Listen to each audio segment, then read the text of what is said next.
បាទសួស្តីបាទថ្ងៃនេះខ្ញុំមកធ្វើការតម្លើងឬក៏បំពាក់នៅដៃចង្កូតបាទដោយសារដៃចង្កូតដើមហ្នឹងវារីងទាបបាទហើយពេលយើងជិះទៅវារីងឆ្ងាយដៃពេលយើងបើកឆ្ងាយទៅវារីងរយដៃឬចុកដៃហើយអញ្ចឹងនេះខ្ញុំបានទិញជើងកលបាទជើងកលដៃចង្កូតហ្នឹងបាទឲ្យវារីងខ្ពស់ជាងមុនបន្តិចហើយដាក់ឲ្យវា straight មករៀងផិតមកខាងក្រោយបន្តិចដើម្បីយើងដាក់ដៃចាប់ទៅវាស្រួលបើកបបបាទនេះម៉ាកនេះគឺម៉ូតូ Whoop ដែលខ្ញុំទិញ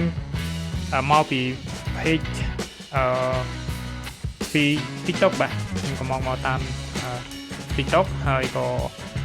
គេមាន group Telegram ដើម្បីទំនាក់ទំនងក្នុងការទិញបាទអញ្ចឹងខ្ញុំក៏បានកំងមកឈ្មោះវាគឺ Moto Whoop បាទដែលមានការពេញនិយមខ្លាំងសម្រាប់អ្នកដែលគាត់ជិះម៉ូតូដែលអាចបន្ថែមនៅកំណត់ដៃចង្កូតបែបនេះបានគឺដៃស្លាស់ដូចជា ATV ហើយទីច្រើនខ្ញុំឃើញគេដាក់នៅលើ PG1 ហើយខ្ញុំក៏ទិញមកដាក់បាទដោយសារខ្ញុំជិះម៉ូតូ PG1 បាទនេះបាទគឺជាសកម្មភាពនៃការតម្លើងបាទវាអត់ពិបាកទេបាទក្នុងការយើងដោះដូរហ្នឹងគឺក្នុងប្រអប់គឺមានជើងកលដៃចង្កូតហ្នឹង2សងខាងហើយនឹងមានមកជាមួយនឹងខ្សៅគ្រប់តែម្ដងដែលគេដាក់ក្នុងប្រអប់មកស្រេចតែម្ដងហើយចំពោះសល់6ជ្រុងក៏គេថែមឲ្យយើងស្រាប់ដែរបាទនៅក្នុងប្រអប់ហ្នឹងបាទខ្ញុំទិញមកតម្លៃគឺរៀងថ្លៃបាទតម្លៃខុសគេបន្តិចបាទខ្ញុំទិញដោយសារទិញក្រោយគេហើយអត់ដឹងទិញមកតម្លៃ$22បាទឬក៏22រៀលប៉ុន្តែតម្លៃដែលគេដាក់លក់តាមហើយយ៉ាង TikTok ផ្សេងទៀត page ផ្សេងទៀតគឺតម្លៃ$13អញ្ចឹងហើយខ្ញុំទិញបានថ្លៃជាងគេបាទ$22ដោយសារយើងអត់ស្គាល់អត់ដឹងទិញនៅណាហើយយើងឃើញគេផ្សាយនៅលើ TikTok ទៅក៏ចាប់អារម្មណ៍ហើយតាក់ទងទិញគេតែម្ដងអញ្ចឹងហើយទិញបានថ្លៃបាទអញ្ចឹងបងប្អូនចង់ដឹងអីអាច comment នៅខាងក្រោមខ្ញុំនឹងបង្ហាញឈ្មោះ page ឬក៏ឈ្មោះ TikTok ឬក៏ Telegram ទំនាក់ទំនងដល់តក៏បានដែរបាទនេះបាទការតម្លើងគឺវាងាយស្រួលវាអត់ពិបាកទេយើងអាចទិញមកឲ្យដោះតម្លើងខ្លួនឯងបានហើយខ្ចៅដែល PG1 ខ្ចៅដែលយើងដោះដៃចេញហ្នឹងគឺសោលេខ10បាទហើយពេលយើងបំពាក់ទៅវិញហ្នឹងគឺមានតែសោដែលគេបន្ថែមមកមួយនេះបាទគឺសោ6ជ្រុងនេះគឺយើងអាចតម្លើងឬក៏ដោះដូរដោយខ្លួនឯងបានបាទវាអត់ពិបាកទេបាទនេះខ្ញុំឲ្យបងប្រុសគាត់ជួយដាក់ឲ្យខ្ញុំហើយខ្ញុំថតជាវីដេអូដើម្បីចែកជូនដល់បងប្អូនបានទស្សនាក៏ដូចជាបានស្វែងយល់ក្រែងចាប់អារម្មណ៍ហើយយកទៅធ្វើដែរបាទទៅដាក់ដែរពីច្រើនខ្ញុំឃើញគេដាក់បែរទៅខាងមុខបាទកាច់កងុកហ្នឹងគេដាក់បែរទៅខាងមុខហ្នឹងសម្រាប់អ្នកដែលគេចង់បានបែបឆ្ងាយខ្លួនបន្តិចឲ្យដាក់ដៃទៅអស់បាទតែខ្ញុំដាក់បែរកងែកហ្នឹងករៀងកងែកហ្នឹងមកខាងក្រោយដើម្បីមកគៀកខ្លួនហើយខ្ញុំអាចអង្គុយខិតមកខាងក្រោយបានពេញកែបដោយសារខ្ញុំអាសាជិះផ្លូវឆ្ងាយដែរបាទទៅធ្វើការអីហ្នឹងជិះរាល់ថ្ងៃអញ្ចឹងហើយខ្ញុំដាក់បែរមកជិតខ្លួនដើម្បីខ្ញុំនឹងអាចអង្គុយបានពេញកែបបាទខិតមកខាងក្រោយបាទហើយនេះបាទ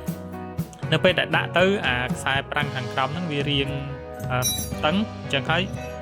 Yamaha PG1 អត់ពិបាកទេការដោះដូរកម្លាំងអីហ្នឹងវាងាយស្រួលបាទយើងដោះជើងចាប់ខ្សែប្រាំងខាងក្រោមហ្នឹងហើយយើងប្រខិតមកខាងលើគឺអាចចាប់បានហើយបាទហើយខ្សែ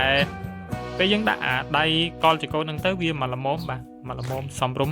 ទៅនឹងតម្រូវការដែលយើងដាក់ហ្នឹងបាទហើយយើងដាក់បានដោយរឹងមាំបាទនេះគឺជារូបដែលបន្ទាប់ពីដាក់រួចបាទគឺមើលទៅវារៀងខ្ពស់ជាងមុនមែនបាទ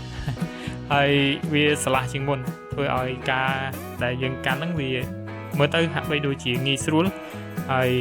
ខ្ញុំនឹងធ្វើការបង្ហាញបន្ថែមទៀតបាទនេះបាទគឺវារៀងខ្ពស់ជាងបន្តិចបាទប្រហែលជា5-6 តឹកដែរបាទឬក៏ប្រហែលជា7 តឹកគឺ5 សង់ទីម៉ែត្របាទ5 សង់ទីម៉ែត្រទៅ7 សង់ទីម៉ែត្រដែរអាចលើកឡើងហើយបន្ទាប់មកខ្ញុំក៏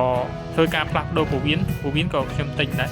ដោយសារនៅប៉ោយប៉ែតនេះអត់ដឹងទិញនៅណាទេបាទរកទិញអត់បានខ្ញុំសួរគេ2 3កន្លែងអត់បានក៏កំងតាមTelegram មកបាទកន្លែងដែលខ្ញុំធ្លាប់ទិញហ្នឹងបាទ ពួកវានេះគឺខ្ញុំទិញមកតម្លៃ$5បាទម៉ាក Deston បាទហើយក៏កំងទិញនៅជើងចង្កឹះលេខដែរបាទដោយសារចង្កឹះលេខយើងទិញមកម៉ូតូស៊ីនមកផ្ទាល់អាជើងបញ្ចូលលេខវានឹងគឺពិបាកមែនទែនបាទពិបាកបញ្ចូលពេលខ្លះវាអត់អស់ចូលលេខអត់ស្រួលហើយវាច្រាលបាទហើយអានេះចាស់ដែលខ្ញុំទិញមកសាមុនខ្ញុំក៏ចង់បដូរទៅប្រើអាមួយផ្សេងទៀតដោយសារមើលទៅវាមួយផ្សេងទៀតហ្នឹងវាមើលទៅវាមុំបាទវាស្អាតចាស់ហ្នឹងវាមិនជាស្អីទេតែខ្ញុំចង់បានថ្មីបាទខ្ញុំប្រើរបស់ទីច្រើនចង់បានរបស់ល្អដាក់ប្រើវាមុំវាបានយូរអញ្ចឹងបាទហើយដោយសារខ្ញុំធ្វើដំណើរផ្លូវឆ្ងាយអញ្ចឹងហើយការបញ្ចូលលេខការសាំងលេខផ្សេងៗហ្នឹងវាសំខាន់អញ្ចឹងហើយតើតាដាក់ឲ្យវាល្អបាទជើងចាស់វាគឺអត់ល្អទេទីច្រើនអ្នកជិះ Yamaha PG1 ដឹងបាទជួបនៅបញ្ហានេះច្រើនតែដោះប្រដាប់បញ្ចូលលេខស៊ីនហ្នឹងចោលហើយមកដាក់ខាងក្រៅនេះទិញមកដាក់ខាងក្រៅវិញបាទហើយនេះបាទពេលខ្ញុំដំឡើងហើយបាទខ្ញុំដាក់ផ្លេកមកខាងក្រោយឲ្យវាគៀកខ្លួនងាយស្រួលបើកហើយខ្ញុំអង្គុយពេញកែបនៅខាងក្រោយហ្នឹងបាទវាជិះបានស្រួលបាទពិតជាជិះបានស្រួលមែនបាទហើយនេះជើងជាកលេខដែលខ្ញុំដាក់បាទគេហើយគ្រឿង Yamaha PG1 ភាគច្រើនខ្ញុំទិញមកដាក់ដោយខ្លួនឯងទេมันពិបាកជួលជាងឲ្យដាក់ឲ្យទេតែបើយើងមិនចង់ស្មុគស្មាញឬធ្វើខ្លួនឯងយើងអាចជួលជាងឲ្យគាត់ដាក់ឲ្យបន្តិចបាទគ្រាន់តែយើងតម្លើងគ្រឿងបន្លោះបន្ថែមបាទហើយនេះបាទកាងខ្ញុំទិញមកពីpage Facebook បាទខ្ញុំតាក់ទងទិញតាម page Facebook បាទកាងនេះគឺមកមែនទែនបាទវាមានកន្លែងខ្ចៅចាប់កដាលហ្នឹងហើយនេះបាទខ្ចៅនេះយើងអាចភ្ជាប់នៅខ្ចៅផ្សេងៗដើម្បីពួកឬក៏ពីយួរអីវ៉ាន់ផ្សេងៗបាទនេះមានសងខាងនេះបាទតែខ្ញុំអត់ចាំបាច់អីទេខ្ញុំគ្រាន់តែជិះធ្វើការអញ្ចឹងហើយអត់តាន់បានពាក់អីទេបាទចាំមើលថ្ងៃក្រោយតែជាអាចនឹងដាក់លេងដាក់ដបទឹកដបអីបាទហើយនេះកាងនេះវាមានអីបាទdesign មកឬក៏ឆ្នៃមកបោះគេមកគឺដាក់ទៅត្រូវតែម្ដងបាទខ្ញុំកំងមកបាទហើយគេ